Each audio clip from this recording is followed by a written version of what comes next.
परम प्रेममय श्री श्री ठाकुर परमारे थे जगज्जननी श्री श्री बड़मा परम पूज्यपाद जुगाचार्य श्री श्री बड़दा आजिर पूज्यपाद श्री श्री आचार्य देव श्री चरण कमल अनंत कोटि प्रणाम निवेदन करुची। सभी गुरु परिवार श्रीचरण में अनंत कोटि प्रणाम निवेदन करुची। मोरे भिडियो देखुथिबा प्रत्येक गुरु भाई और माँ मानू अंतरर आनंदित जय गुरु। श्रद्धा भक्ति भल पाइबा मोर प्रत्येक श्रोता बंधु मानू जो मैंने भी मो भिडियो देखुंट शुणुंट अशेष भल पाइबा देउछन से समस्त पाखे मु चिर कृतज्ञ। आउ सेई मान को पई मु इंस्पिरेशन पाए सेई मान को पई डेली नुआ भिडियो करबा पई एक प्रेरणा पाए। तेणु से समस्त को मो अंतरर आनंदित जय गुरु और श्रद्धा भक्ति भल पाइबा। आज एक श्री श्री ठाकुरंकर प्रत्यक्ष आलोचना जहाँकि श्री श्री ठाकुरंक जीवन वास्तव घटना मुझे आपण सामने आलोचना रखा जाऊँगी। प्रकृत में आलोचनाटी है भक्तों डाकरे टलीगला दयालंक आसन। श्री श्री ठाकुरंक समय कथा हिमायतपुर सत्संग आश्रम अंधकार छन्न मध्यरात्रि प्रकृति से दिन खूब सुंदर भाव रे निजको सजई देइछि। झिरी झिरी वर्षा पड़ुछि चारिआड़ को। विश्वविख्यात वैज्ञानिक अध्यापक सीवी रमणकर सहपाठी अध्यापक कृष्ण प्रसन्न भट्टाचार्य नाना प्रश्नर समाधान जानी नेउछन्ति श्री श्री ठाकुरंक पाखरु। कोनोसी गोटे प्रश्नर उत्तर रे ठाकुर कहिले, do you know what happen. यह श्री श्री ठाकुरंक से पचारिबा पई चाहुचन्ति।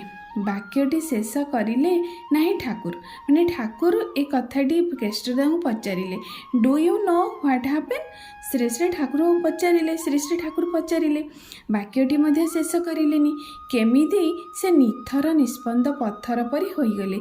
सामान्य किछि क्षण ए अवस्था रही केष्टदा को पचारिले, कौन जेमिति कहूतिले केष्टदा। केष्टदा और श्री श्री ठाकुर को असमर्थ वाक्यांश उल्लेख कर जिज्ञासा कले, ठाकुर गभीर एकाग्र चित्र भावगंभीर आलोचना मझे आपण हठात अन्यमनस्क हो पड़े जे केमिति जेमिति उदासीन होइगले। श्री श्री ठाकुर मृदु हसी कहिले, आसन टलिबा कथा शुणिछंती। केष्टदा कहले, से केमिति। श्री श्री ठाकुर कहले, शुणी नाहंती श्रीकृष्णकर कथा। सारा दिनर काम शेष अपराह्न से अन्न ग्रहण करने को बसिचंदी। रुक्मिणी देवी पंखा दे बिंची देउचंदी। प्रथम ग्रास अन्न पाटी देवाकू जाउचंदी। एई समय कहिले, आउ मोर खाइबा हेला नहीं, मोर जे डाकरे आसिलानी। शीघ्र शीघ्र अन्न परित्याग करी से घर भीतर बाहरी गले। से दिन पंचु पांडवंकर महादुर्दिन। दुर्वासांक अभिशाप्रु काहारी भी रक्षा पाइबार उपाय नाही। विपद बुझी द्रौपदी आर्त कंठरे विपद बारणक नाम स्मरण करने को लगिले। से आकुल आह्वान तांको चंचल करी तोलिला। से मुखर ग्रास पकई दे तत्क्षणात आसी से स्थान रे उपस्थित हेले। केष्टदा कहले, एठारे किए आपण अन्यमनस्क गला। श्री श्री ठाकुर कहले, फरीदपुर जड़े विधवा माँ घरे एका थाई राति पाइखिना बाहरी थिला। ग्रामर भद्रवेशी गुंडा सेठारे खराब मतलब रे लुचिकी थिला। माटी जेमिति पाइखिना जाइछि से जेमिति ताकू जोर करी धरी टाणी नेउथिला। देखिले लोकटीर फ्रांचकट माने कंचा पाचिला दाढ़ी ताकू। आखिरे सुनार चषमा। माटी व्याकुल कंठरे साहाय्य पाई चित्कार करुथिला। जेतेबेले गली सेई क्षणी माटीर हाथ छाड़ी दे लोकटा ऊर्ध्व श्वास रे दौड़ी पळैला। सुनार चषमा गोटिए कानरे झुलुची, आउ गोटिए कुआडे पड़ी जाइछि। सिहरी सिल्क गोटे चादर गोटे कंटा गछर देहरे खंडे छिंडी रहीगला। आउ पादर जोता गोटे कादुरे अटकी रहिला। पळैगला केष्टदा। श्री श्री ठाकुर जमी आखि सामने प्रत्यक्ष करुछंती से संपूर्ण घटनाटी। एमिति अभिव्यक्ति तांको आखि मुहरे। केष्टदा किछि कहिले नहीं। श्री श्री ठाकुर जेतेबेले कहउचंती सेतेबेले घटनाटी जे सत्य सेथिरे कोनोसी संदेह नाही। एई घटनार केते दिन पर जणे विधवा महिला आश्रम को आसिले। ठाकुरंक चरण रे प्रणाम जणाई कहिले, बाबा मु फरीदपुर आसीची। से दिन राति रे मु जेमिति एतिके कहि रही गले। आउ कहिबाकू देले नहीं। ठाकुर कहिले, तोर गाधैबा खाइबा होईची। उक्त महिला गले, ना बाबा एई मात्र आसी पहुँची। आपण मते जो विपदरू रक्षा पुणी रहीगले। मुहर कथा काढ़ी नहीं ठाकुर कहले, जा माँ जागे रहिबा खाइबार व्यवस्था करिने। महिला पुनराय ठाकुर प्रणाम करी उठीगले। श्रीजुक्त केष्ट ମହିଳାଙ୍କୁ ଅନୁସରଣ କରି ଗେଷ୍ଟ ହାଉସ୍ ପର୍ଯ୍ୟନ୍ତ ଗଲେ। ସୁଯୋଗ ଦେଖି ମହିଳା ଜଣକ ପଚାରିଲେ, ମା, ଆପଣ ଠାକୁରଙ୍କୁ କ'ଣ କହିବାକୁ ଯାଉଥିଲେ?